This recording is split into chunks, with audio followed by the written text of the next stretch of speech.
merupakan seseorang yang pandai dalam hal menarik menikmati pendengar. Sunan Ampel menyampaikan nasihat yang berarti bahwa orang yang memiliki ilmu adalah orang yang bermanfaat untuk yang lainnya. Tidak ada sifat sombong, ujub, serta pamer dalam kepemilikan sifat tersebut, sehingga apabila masyarakat melakukan hal tersebut, mereka paham bahwa mereka mengenal Allah dengan hiasan. Barang siapa mengenal dirinya, maka ia juga mengenal Tuhannya. Dengan demikian, Allah akan memberikan kedudukan yang hakiki sebagai sahabatnya, sebagai orang alim yang bersama dengan Allah. Sunan Ampel juga menyatakan bahwasannya sistem pahala yang berkali lipat apabila kita melakukan kebaikan akan dibalas oleh Allah. Hal tersebut menarik hati masyarakat pada kala itu. Dalam menyebarkan agama Islam, Sunan Ampel menggunakan cara pendekatan kultur kebudayaan karena masih banyak masyarakat yang menganut kuat kepercayaan lama, sehingga menggunakan budaya yang sudah dikenal masyarakat dan mengisinya dengan ajaran Islam. Cara pendekatan dakwah Sunan Ampel di Jawa dengan cara menyesuaikan diri, menyerap, bersikap pragmatis, dan menempuh cara yang berangsur-angsur. Sunan Ampel mengembangkan pendidikan pesantren dengan kecerdasan dan kedalaman ilmu agama yang dimilikinya. Dengan sistem pendidikan Islam yang mengambil bentuk lembaga pendidikan, biara, dan asrama yang dipakai pendeta dan biksu yang mengajar dan belajar. Oleh sebab itu, pesantren di masa itu memakai mandala Hindu-Buddha yang berpengaruh masih terlihat sampai saat ini. Langkah yang ditempuh Sunan Ampel ini merupakan langkah persuasi edukatif dan proses perkembangan Islam terhadap masyarakat setempat, agar masyarakat setempat mudah untuk menerima nilai-nilai Islam, dan berbagai istilah yang digunakan masih berkaitan dengan ritual-ritual Hindu-Buddha. Kemudian tempat pesantren Sunan Ampel tidak pernah membatasi seseorang menuntut ilmu dari penjuru dunia belajar kepadanya.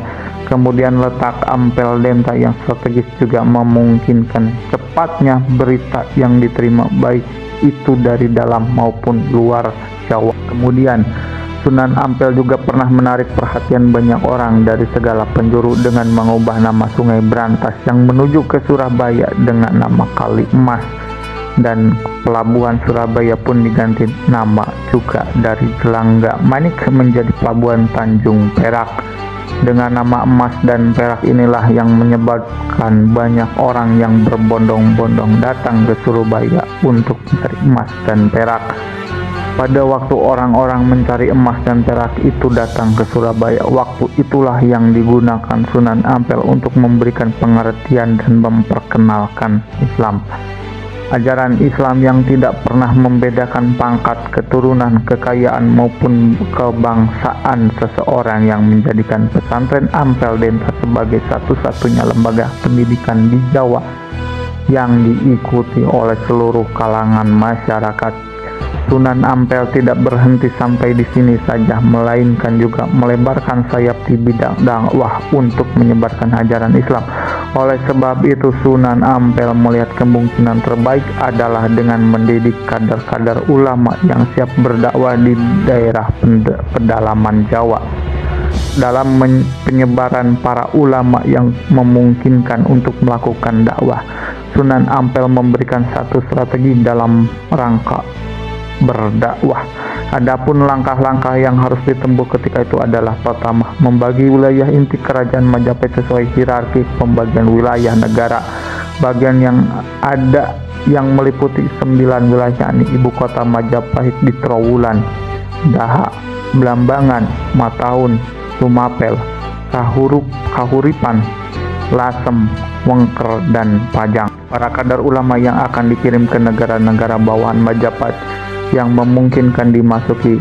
Kedua, sistem dakwah dilakukan dengan pengenalan ajaran Islam melalui pendekatan persuasif yang berorientasi pada penanaman akidah Islam yang disesuaikan dengan situasi dan kondisi yang ada.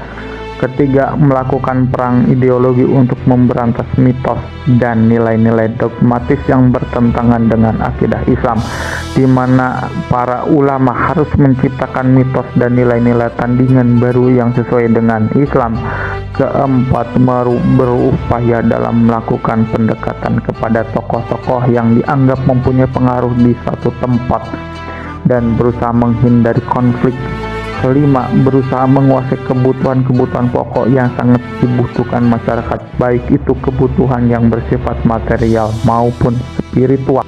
Selain dengan cara dakwah yang dipaparkan di atas, Sunan Ampel juga telah menggunakan cara berdakwah yang diterangkan dalam catatan historis grafi lokal.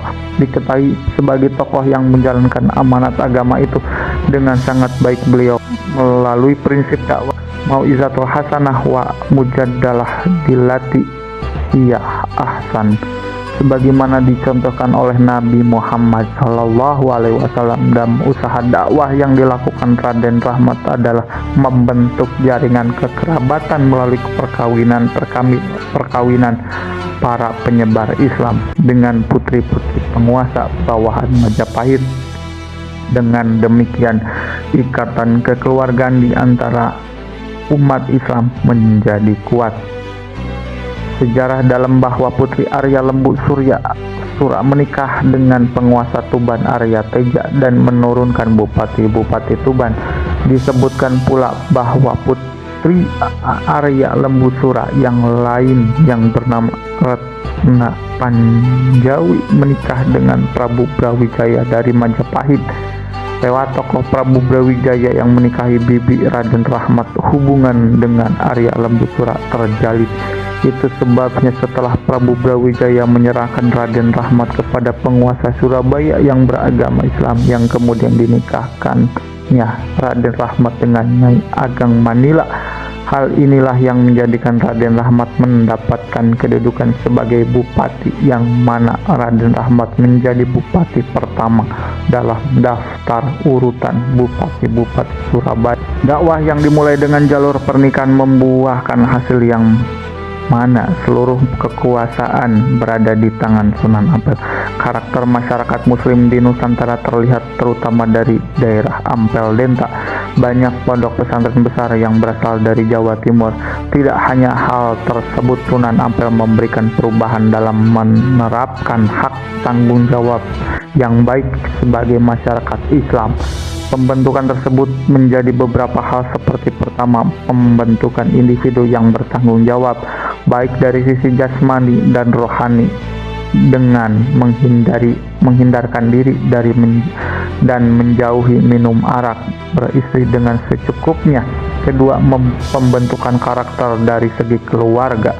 Sunan Ampel memberikan contoh atas keharmonisan serta sikap sehari-hari bersama sang istri, memenuhi keperluan keluarga seperti nafkah sehari-hari, makan, minum, dan lainnya. Sunan Ampel memberi contoh menjadi suami yang bertanggung jawab atas keluarga yang dibina dengan memberikan pendidikan Islam yang sempurna. Selain kebutuhan tersebut, Sunan Ampel membina keluarga dengan baik dan sempurna sekali memperlakukan secara adil. Ketika Sunan Ampel juga memberikan contoh agar menghargai hak orang lain untuk hidup, karena pada dasarnya manusia merupakan orang yang berharga, nyawa yang berharga untuk keluarga masing-masing. Sunan Ampel memberikan pengetahuan yang cukup pada masyarakat sekitar, baik dari segi ekonomi, kesehatan, dan keluarga. Sunan Ampel menerapkan sifat toleransi antara semua manusia, bahwa manusia memiliki hak yang sama, sehingga tidak ada nilai sifat yang memperburuk atau mencela antara sesama umat. Dengan demikian, kehidupan di Ampel Denta menjadi harmonis. Walaupun hasil yang telah ditorehkan oleh Sunan Ampel banyak yang tidak suka dan mencoba untuk mempengaruhi masyarakat pada saat itu. Keempat, Sunan Ampel memberikan kebebasan berpikir dan menyatakan pendapat, kebebasan bergerak sebagaimana tempat di mana ia tinggal. Dengan demikian, Sunan Ampel dapat memastikan umat Islam di Ampel Denta pada saat itu menjadi manusia berpribadi yang baik sesuai dengan syariat yang diajarkan Islam.